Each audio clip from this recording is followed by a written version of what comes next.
Revolução, esse é o tema do programa de hoje. Estamos de volta para mais um bloco de discussão sobre este candente assunto. O Bruno estava com a palavra.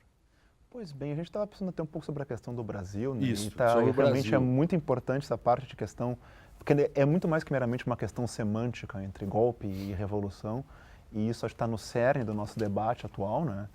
E eu tenho tentado pensar um bocado sobre isso, acho que como todo brasileiro, né, que está preocupado com o momento que o país vive. Me parece muito que eu tenho tentado um pouco fugir dessa dicotomia entre golpe e revolução e pensar muito mais na questão de que o Brasil ele é refém de um sistema presidencialista parlamentar, ou de um parlamentarismo presidencialista, ou de um presidencialismo parlamentar. E aí eu acho que as fraquezas desse próprio sistema acabam se revelando um pouco disso.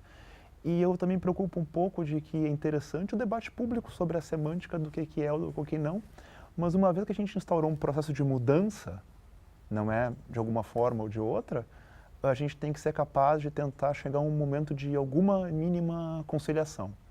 Porque a questão nossa hoje é muito complicada e o momento econômico global nos próximos 10, 15 anos não vai ser nada fácil.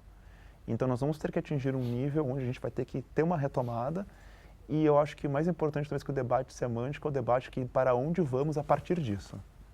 Já que isso aconteceu, o que pode vir disso, um processo de mudança? Fica à vontade. A gente não cai no velho dilema do brasileiro, ser do brasileiro cordato, que a gente nunca fez uma revolução e por conta disso a gente acabou chegando onde chegamos. Ou seja, a gente nunca rompeu com nada, né, e acabamos sempre da mesma forma aqui, né? Ou seja, o golpe de 64 virou revolução, aí a anistia e o processo de transição democrática virou um grande acordo entre o antigo regime e o novo regime, e a gente chegamos hoje num novo golpe por dentro do sistema, e a gente não conseguiu fazer avançar nada, mesmo tendo, no nosso caso, tendo uma Constituição que a gente acreditava ser dirigente, né, compromissória, transformadora, que indicava um caminho a seguir, que foi sendo minada por dentro do sistema por conta de nós. Nem a Constituição fez, vamos dizer assim, uma revoluçãozinha, que a gente poderia dizer, por exemplo, no campo da institucionalidade. Nós entregamos uma Constituição de 88 ao antigo regime, ou seja, ao Supremo Tribunal Federal do antigo regime. Nós fracassamos. Eu digo a mesma coisa. Nós fracassamos porque aquilo que era a Constituição, no seu caráter compromissório, e a partir do direito, na medida que o direito sempre foi vilipendiado, nós, então, tentamos via direito e o direito se mostrou um fracasso porque ele foi capturado. Ele foi capturado por uma coisa que, na filosofia do direito, nós chamamos de realismo jurídico. Que é uma espécie assim, de empirismo, do empirismo na veia, assim, do empirismo que diz que o direito é aquilo que quem decide diz que é. Você passa a depender de quem decide. Logo, que resta do direito? Claro, era isso que... Claro, e nós acabamos... Isso é conciliação. Talvez acho que a coisa seja simbólico, né? A coisa para mim é simbólico essa coisa do STF, do antigo regime, ter sido o responsável inaugural pela nova Constituição. Ou seja, nós não rompemos com o antigo regime. Esses dias eu li uma matéria sobre a permanência do antigo regime, do regime nazista nas instituições alemãs do pós-guerra. Ou seja, como personagens nazistas continuaram presentes. O Ingo Miller tem um livro sobre isso, Os Juristas do Horror. Não só em todos os setores, no parlamento, ou na administração pública, etc. Ou seja, e de certo modo, guardadas as proporções, nós tivemos juristas do antigo regime presentes no novo regime e dando conta da nova Constituição. Acho que essa permanência é simbólica de o quanto nós não conseguimos fazer com que essa Constituição, de fato, fizesse uma mudança paradigmática. Vou meter minha colher aí de historiador amador. A Casa de Suplicação virou o Supremo Tribunal Federal da época do Império. Casa de Suplicação, que era controle, depois virou Supremo, e que depois foi transformado em Supremo Tribunal Federal, ele era Supremo Tribunal de Justiça, virou Supremo Tribunal Federal. Inclusive, o nosso Supremo Tribunal começou com 2 nobres na República, como ministros. O Barão de Araripe e um outro barão que eu não me lembro. Incrível, não? E depois, cada vez que houve nova Constituição ou mudanças, sempre foram o Supremo foi sempre aproveitado para o seguinte. Então, da Casa de Suplicação para cá, eu posso demonstrar para vocês que sempre houve uma continuidade. Mas isso, nesse plano me coloca uma análise assim rápida da história do Brasil. Isto está no campo de vocês dois aí. Ó. São as mesmas pessoas, digamos assim, que tiveram sempre na mão o controle do Estado ou da coisa pública no Brasil, em todas as instâncias, me parece, e tu foste fazendo mudanças pelo texto constitucional, mas as pessoas são as mesmas. Então, na hora da execução, o que vai prevalecer, o que é melhor para prevalecer é aquilo que já existia, ou seja, uma certa segurança ou uma certa garantia de poderes que eu não quero perder. Então, aquilo que parece um avanço, lamentavelmente, daqui a pouco ele não vai ser, porque este avanço vai mexer em estruturas que eu não quero que sejam mexidas. Então, ela permanece.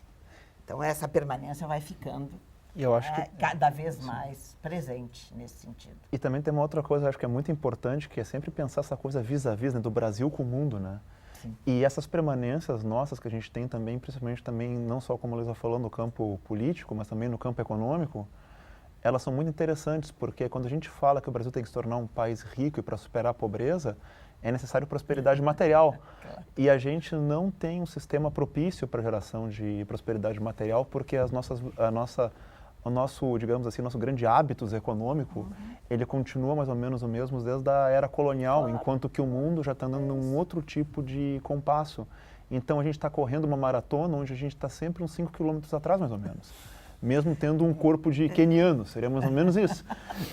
Então, é esse o problema, que é a realização desse Porque potencial. eu acho que o que vocês disseram aí agora sobre esse lugar do direito, que de repente os historiadores não têm tão à mão, mas os historiadores do direito têm, e agora nos dizem também, né, junta com o que nós temos da nossa trajetória. As grandes permanências. Das grandes permanências.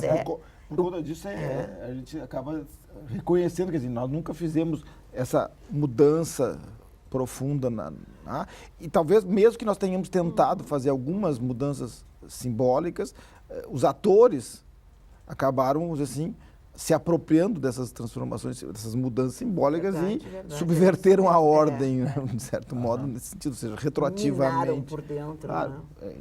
Inviabilizaram, vamos dizer assim, essa energia transformadora que poderia vir de uma nova ordem. Mas eu acho que isso é circunstancial, por conta... circunstancial no sentido que, bom, talvez aquilo que se temia na Constituinte, 87, 88, ou seja, de que uma Constituinte dominada pelo Centrão, veja, o Centrão que nós falamos hoje de novo, que é o mesmo Centrão, será que a gente não imaginava que viria uma Constituição ao estilo da Constituição de 88. E, portanto, de certo modo, foi se deixando um pouco esse projeto constituinte de ser dominado por um Centrão que não conseguiu controlar, porque acabou dando o resultado da Constituição, mas que controlou por meio, mantendo a estrutura, ou seja, mantendo a ordem, vamos dizer assim, se levantou histórica, se levantou um outro grupo que dominou, que é o do Orwell aí, não. Eu acho que na realidade ele não teve, ou seja, os bichos não dominaram, ou seja, os de baixo não conseguiram dominar. Claro.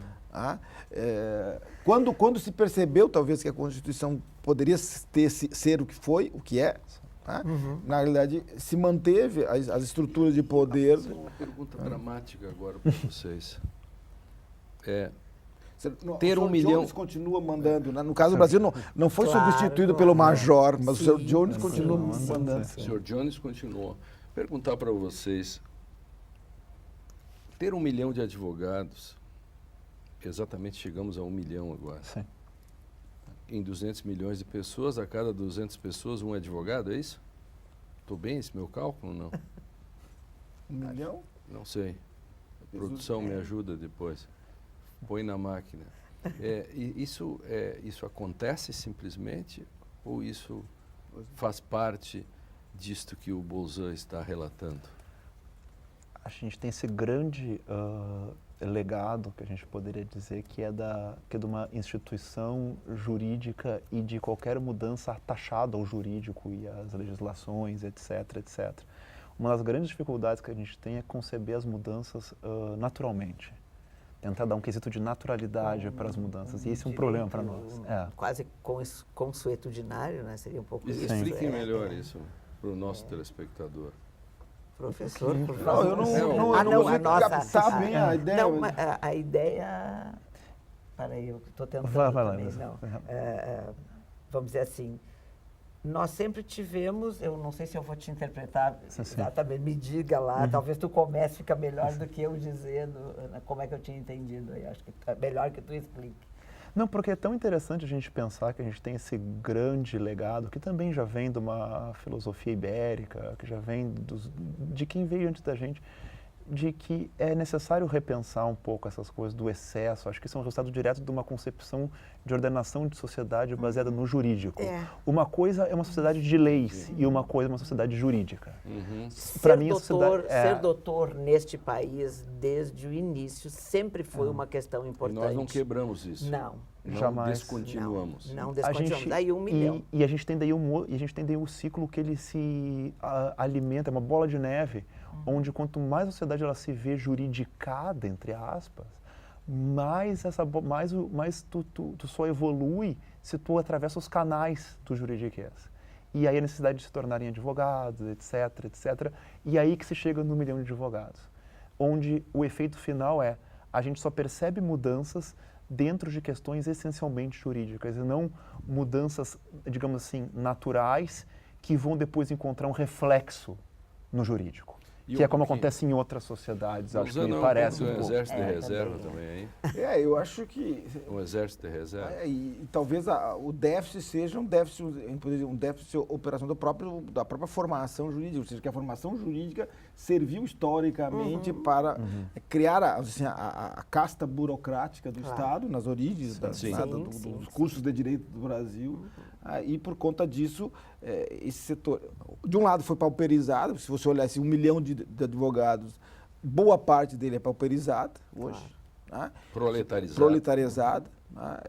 E, por outro lado, eles são, vamos dizer assim, o resultado também de uma formação jurídica que não contribui em nada para que o direito possa ser um instrumento efetivo de contribuição para a transformação. Os estagiários, estudantes e bacharéis proletarizados do Brasil, univos, nada tendes a perder, senão vossos velhos alfarrábios, os seus manuais de pouca densidade epistêmica, nada tendes a perder, senão esses grilhões que os ataram, alguma coisa assim. Eu gosto de brincar um pouco com isso. O Direito e Literatura faz um rápido intervalo, que também temos que brincar um pouco. E continuaremos depois sobre a discussão sobre revolução. Já voltamos.